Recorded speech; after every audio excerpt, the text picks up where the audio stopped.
Yeah, I mean, transferring from the cockpit, I suppose, high-end professionalism and athletic sports into business, there's a lot of synergies. I think it's down to preparation and applying yourself as best you can before you're going to compete. There's no question about if you're sharpening all those weapons as best you can to make sure that you're ready for most scenarios, if not every scenario, is very, very important. So that's a culture within a team. It's making sure that everyone is trusted within their role, they're comfortable with their roles, and the honesty policy, communication is very, very important. If people are not feeling comfortable with executing certain roles when the pressure is really, really on, then obviously they're going to be found out. So we need to talk about that and discuss that and make sure that next time we go competing and go racing that that's not really a topic. So, and continue to learn. I mean, obviously, you have to learn. Even if you're winning races comfortably and you are the best and the form team, if you like, then you have to still look back at ways you can continue to improve, because the competition will always eventually get closer to you at some point.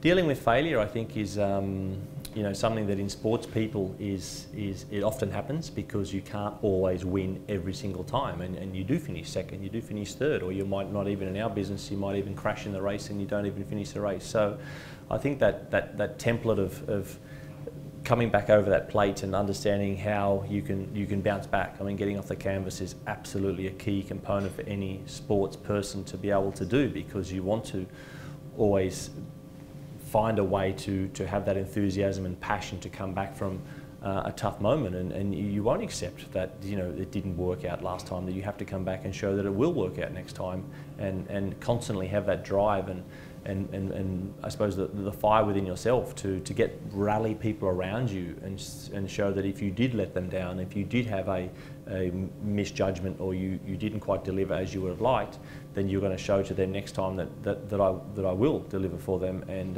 the practices they're putting in place to make my job better and reach my potential is working, and then we have to continue to work and come back and challenge for victories in the future. The next race you always want to try and win.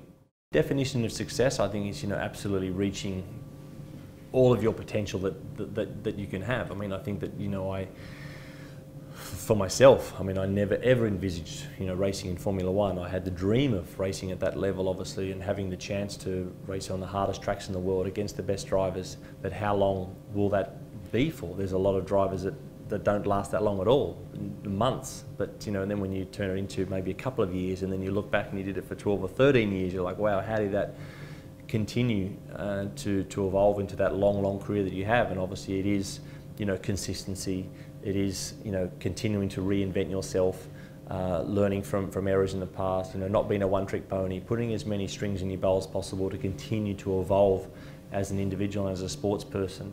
That is what that is turning yourself into a successful career, and of course winning as well. It's nice to have the chance, of course, to win as often as possible, because you want to have that winning mentality to be able to deliver as often as possible, and putting as many people behind you as you can in terms of opposition. You want to, in our game, you want to be at the front of the grid. So yeah, I think that and leaving a good legacy too. I think that's very important. Playing hard but fair, and having that respect of your colleagues as you turn your back on the sport. I think that's I've done that now, to sort of look back and be able to talk to all the competitors I raced against, and we had some hard and tough times, but I think to be able to shake all their hands, that's a successful career in my eyes.